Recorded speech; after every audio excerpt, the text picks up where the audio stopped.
this book was absolutely phenomenal. I appreciate how the author connected the dots between how money can be stressing you out and connecting the dots between debt and how debt can be stressing you out. And not only that, he took it a step further by talking about the history behind debt and how it's actually designed to keep you in debt. Then he gives examples of how to not get caught into the money trap. This book is phenomenal. I absolutely love it. Money is stressful and it does impact our health and it impacts our lives and our relationship with our family. I love how he talks about how different things can impact your relationship with money and how it can be hindering you from seeing the increase you want to see.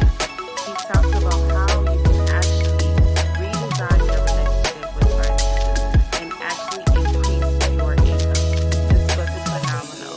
One of the things that I really, really loved about this book that I say to my family and friends all the time is, hey, don't forget the golden rule. They say, of course, we know the golden rule. Treat people how you want to be treated.